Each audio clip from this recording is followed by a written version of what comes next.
Hello friends, welcome to CS Center. We are going to discuss some important topic in the to the point section. देखिए हम यहाँ to the point में अपना next chapter topic लेकर के आए हैं। उसमें जो इम्पोर्टेंट है हम उसको देखते हैं। देखिए सबसे पहले जो हमारा ये आज का हम बनाने जा रहे हैं, ये देखिए ये इसका नाम है जैसे FATF। अब इसका फुल फॉर्म देख लेते हैं क्या है। फाइनेंशियल एक्शन टास्क फोर्स बोलते हैं, ठीक है। फाइनेंशियल एक्शन टास्क फोर्स, एक सेकेंड, फाइनेंशियल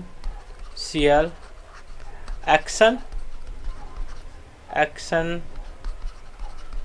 टास्क फोर्स ये चीज़ें रही यहाँ पे। अभी न्यूज में क्यों रहा है, देखिए अभी ये बात चल रही थी कि जो पाकिस्तान है ना, उसको ये इसकी कई लिस्ट होती है, उसमें ग्रे लिस्ट जो है ना, ग्रे लिस्ट से इसको बाहर हो सकता है हो जाए। अब लिस्ट क्या होती है, देखिए पहले अगर इसका हम कॉन्सेप्ट समझ लेंगे ना तो हमें समझ में। Financial action task force, finance से हो गया एक्शन, ठीक है। ये फाइनेंस मतलब ये है कि ये जो फाइनेंस होता है ना, जो मनी होती है उसका किसी यूटिलाइज होती है ना, यूटिलाइज अगर वो अदर देन मतलब प्रॉपर वे मतलब मिसयूज या फिर गलत फंडिंग की जाए। फंडिंग फॉर एग्जांपल जैसे ब्लैक मनी को, ठीक है, जैसे ये ब्लैक मनी है जो काला धन है, उसका जो कि अलग तरीके से गलत तरीके से उसको वाइट मनी बना दिया जाए, ठीक है, वाइट मनी बना दिया जाए। या फिर इससे जो कि एक तरह की ऐसी एक्टिविटी की जाए जो नेशन के लिए किसी भी कंट्री के लिए खतरनाक हो। फॉर एग्जांपल आप टेरर फाइनेंस कर रहे हो, आप मतलब फाइनेंस का आपके पास है, आप उसको जो कि इलीगल तरीके से फाइनेंस कर, इलीगल या लीगल, टेरर को फाइनेंस करेंगे तो फाइनेंस वो टेरर ही होगा ना, उसमें लीगल इलीगल की बात। अगर आप उसमें फाइनेंस करते तो अगर आपको पाया जाता है, ठीक है, तो उस पर एक इसके पास एक लिस्ट होती है, जैसे रेड लिस्ट होती है, ग्रे लिस्ट होती है, ग्रीन लिस्ट होती है, येलो लिस्ट होती है सारी।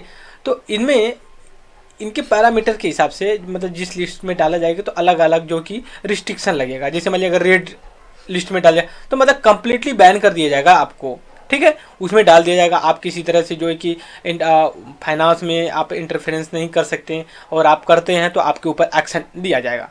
तो इसी चीज़ को देखते हुए जो पाकिस्तान को है ग्रे लिस्ट से हो सकता है कि अब बाहर निकाल दिया जाए, क्योंकि काफ़ी कोशिश के बाद इसको डाला गया था, क्योंकि टेरर फाइनेंस करता है। इंडिया काफ़ी पुरजोर इसका कोशिश किया था और सक्सेस भी रहा इसको लाने, क्योंकि ये गलत काम कर रहे थे, तो इस वजह से डालना तो ये लाजमी था कि नहीं डालना चाहिए इनको, राइट। तो ये टेरर फाइनेंस से लेकर के हैं जो कि ये काम करते हैं। नेक्स्ट हम आते हैं, यहाँ पे हम देखते हैं कि हमारे एग्जाम्स के पॉइंट ऑफ व्यू से कौन सा और इम्पोर्टेंट है। अब यहाँ पे हम देखते हैं हमारा जो ये FATF को लेकर के सबसे पहले हम इसको देखते हैं कि इस्टेब्लिश कब किया गया था। ये इस्टेब्लिशमेंट कब किया गया था, ये इम्पोर्टेंट है। 1989 को ये G7 के हमें डिस्कस किया, group of the 7 country, G7 ने इसको इस्टेब्लिश किया। और इसका ये था कि जो ब्लैक मनी है, ब्लैक मनी या मनी लॉन्ड्रिंग वगैरह जैसा काम होता है ना, उसको एक्शन में लेना था। और 2001 में ला करके इसमें टेरर फाइनेंस को भी ऐड कर दिया गया। भैया अगर कोई टेरर फाइनेंस करता है ना तो उसको भी पकड़िए, उसको भी अच्छे से सजा दीजिए। तो ये चीज़ें यहाँ पे हमने देखा है।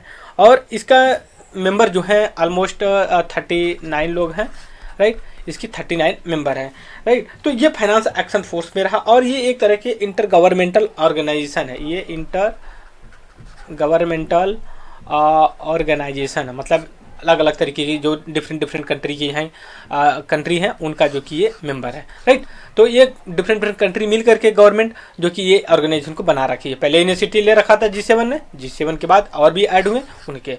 सबसे पहले आप देख लिए किस लिए है, टेरर फाइनेंस के लिए है। दूसरी बात है टेरर फाइनेंस और ब्लैक मनी जैसे अगर मिसयूज किया जाता है फाइनेंस को तो उसको रेगुलेट करती है। और इसको जो है कि हम वो करते हैं, क्या बोलते हैं कि 89 में जो कि इस्टेब्लिशमेंट किया गया, G7 ने इनिशिएटिव लिया। तो अब पेरिस में, राइट, पेरिस में इसका जो कि हेड क्वार्टर है, राइट। तो ये हमें 4 से 5 पॉइंट जो कि इंपॉर्टेंट है हमारे एग्जाम्स के पॉइंट ऑफ व्यू से।